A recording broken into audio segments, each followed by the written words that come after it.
pakar virus, dokter. Tadi yang saya katakan, benarkah virus ini bisa bertahan di udara selama 3 jam? Asumsi bahwa dia bisa bertahan di udara dan ngambang-ngambang di mana-mana selama 3 jam, itu sama sekali salah. Oke. Virus itu perlu media untuk bisa bertahan hidup ya.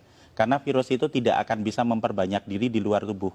Kalau masuk ke dalam tubuh, baru nanti bisa memperbanyak diri jadi banyak gitu. Kalau di luar dia nggak bisa, tapi dia perlu media. Nah, medianya yang paling cocok buat virus COVID-19 itu apa? Adalah di droplet. Droplet itu butiran-butiran air yang keluar pada saat ada seseorang yang terinfeksi, kemudian dia bersin dan menyembur. Nah, berarti dia hanya bisa hidup di dropletnya itu. Dan droplet itu akan menyebar dalam jarak ya sebatas radius itu aja 1–1,5 meter. Kalau dia ada di 2 meter, ya dia tidak.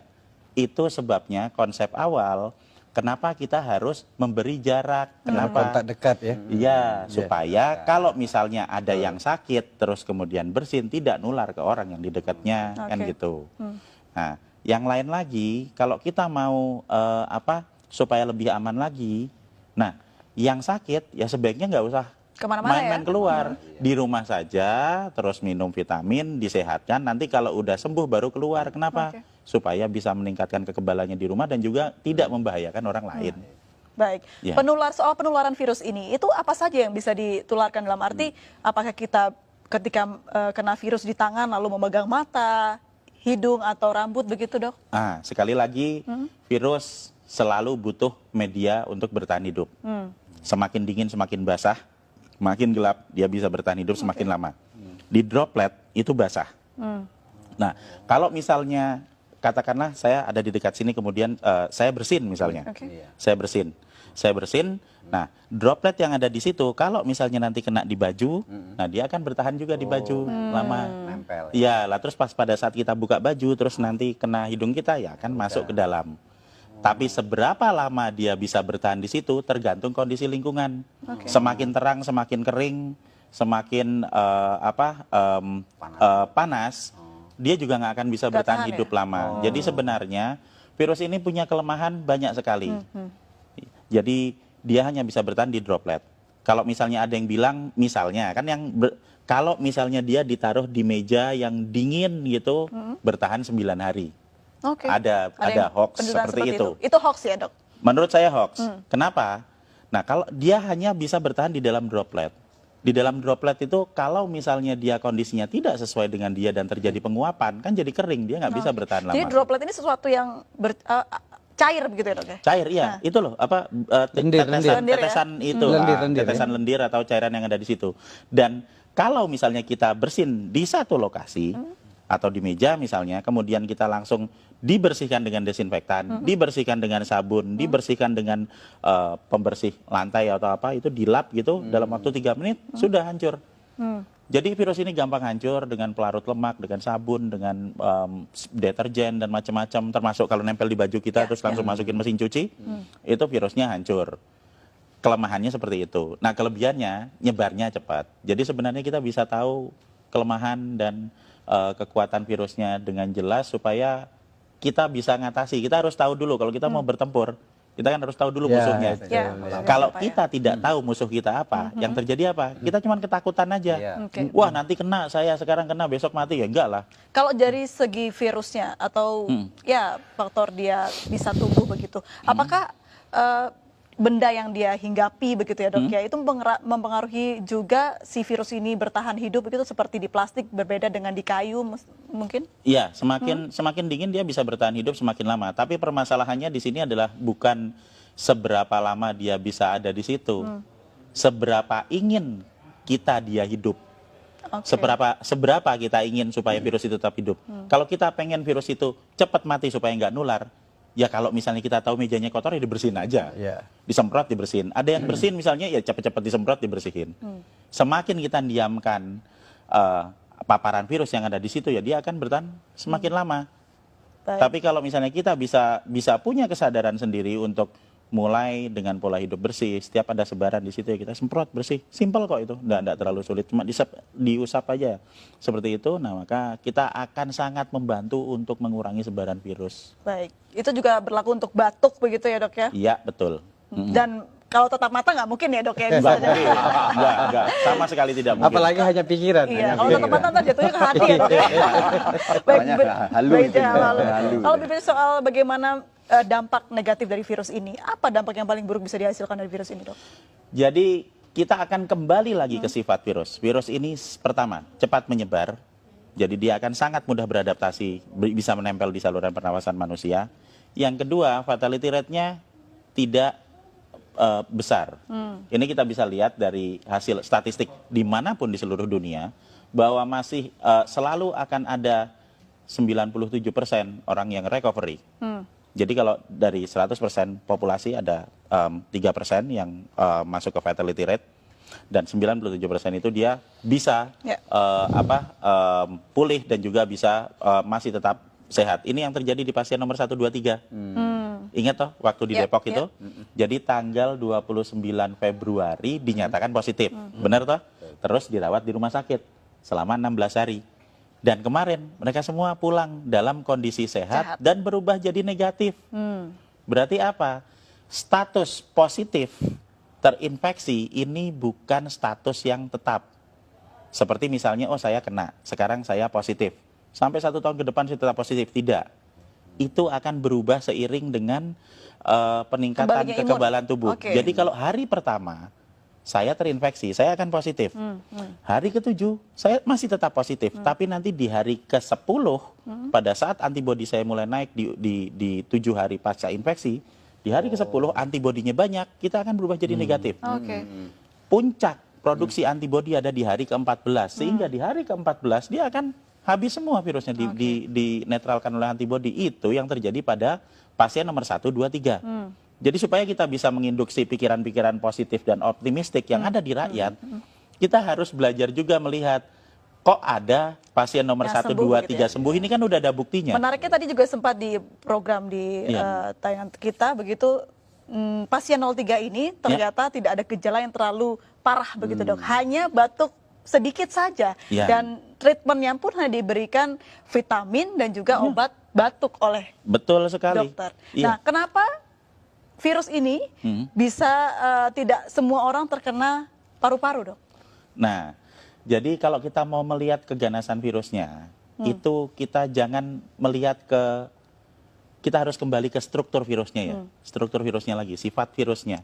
Virus ini bentuknya tetap, dia akan menyerang ke semua manusia. Oke. Dia tidak berubah. Yang menyebabkan terjadinya perbedaan adalah di manusianya. Ada manusia yang sehat, yang memiliki saluran pernapasan yang sehat, sehingga pada saat terinfeksi, yang akan keluar adalah batuk, ya kan? Kemudian nanti bersin, pilek, kemudian dia demam, sampai paling 5 hari. Dan kemudian di hari ke-7 dia akan mengalami recovery. Oke. Dan di hari ke-14 dia full sembuh, persis seperti pasien nomor 1, 2, 3. Tapi untuk orang-orang yang berada di dalam grup dengan resiko tinggi, misalnya yang udah berusia lanjut. Oke. Kalau orang usianya lanjut, kemudian dia nanti akan memiliki pengurangan dalam hal produksi antibodi karena usianya Ini udah lanjut. usia berapa tahun ke atas dok? 60 tahun? Di statistik itu dia ada di usia antara 70-80. Itu di statistik datanya. Terus yang kedua, manusia dengan komplikasi penyakit, diabetik misalnya, atau hipertensi, atau stroke, gitu kan. Dan yang ketiga adalah manusia yang memiliki riwayat gangguan pernapasan. Oke. Misalnya TBC, misalnya bronkopneumonia, bisa jadi juga asma. Maksudnya adalah saluran pernapasannya sudah mengalami kerusakan Oke. sebelum ditempeli virus, sehingga pada saat ketempelan Lebih gampang, COVID-19 akan lebih parah. Itu yang menyebabkan terjadinya ada angka fatality rate 3%. Baik. Nah, jika kita akan fokus ke 3% ini, berarti kita akan berbicara mengenai grup dengan resiko tinggi, sehingga yang seharusnya lebih diperhatikan adalah yang di grup dengan resiko tinggi ini untuk dapat prioritas ke rumah sakit. Kenapa? Supaya rumah sakitnya nggak penuh, dokternya nggak repot. Jadi nggak ada yang baru pertama kali kena sekarang, baru demam sebentar, terus waduh besok saya mati langsung ke dokter. Nggak seperti itu.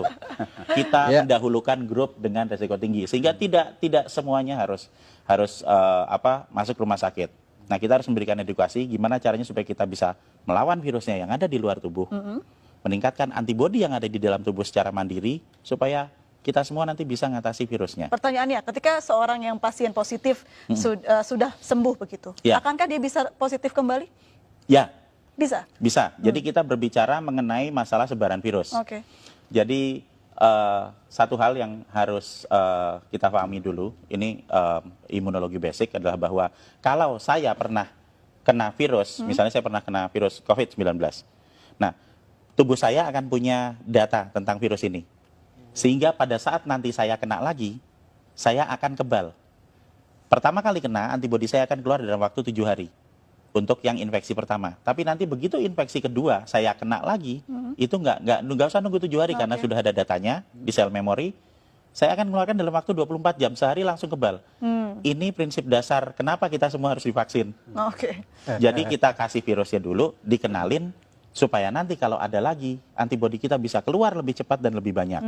Nah, jadi kalau misalnya saya sudah pernah kena, kemudian saya sembuh dalam waktu 14 hari, saya keluar ke kerumunan. Dan di kerumunan ini ada orang yang sakit, kemudian saya kena lagi. Apakah saya bisa kena? Jawabannya ya, pasti iya. Kalau diambil sampel, apakah itu akan jadi positif? Ya, benar jadi positif. Tapi apakah infeksi kedua itu akan membuat saya sakit? Tidak. Oh, Karena saya sudah punya antibodi. Dan kalau yang pertama tadi, mungkin kita ingat, hari pertama positif. Nanti hari ke-7 masih positif. Hari ke-10 bisa jadi negatif. Yang pertama, infeksi pertama. Kalau sudah saya kena lagi, hari pertama positif, nanti hari ketiga bisa positif, hari keempat sudah negatif.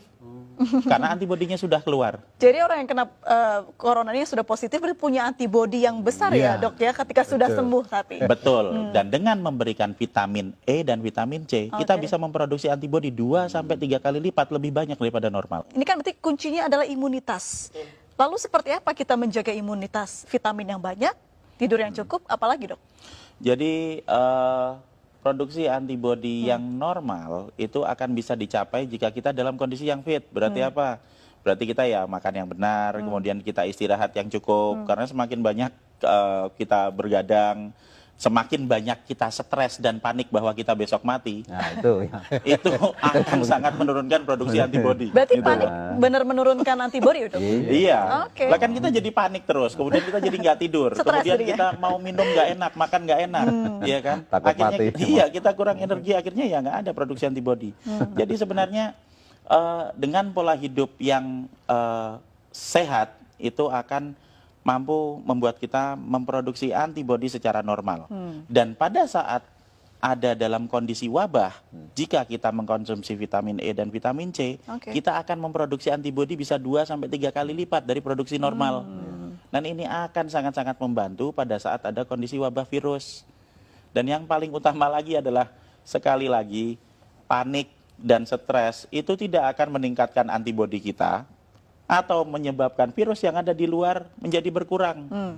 Meningkatkan antibodi dengan berpikir positif, dengan memiliki ilmu pengetahuan yang cukup bahwa sebenarnya virus ini bisa kita hadapi, kemudian konsumsi vitamin dan pola hidup bersih.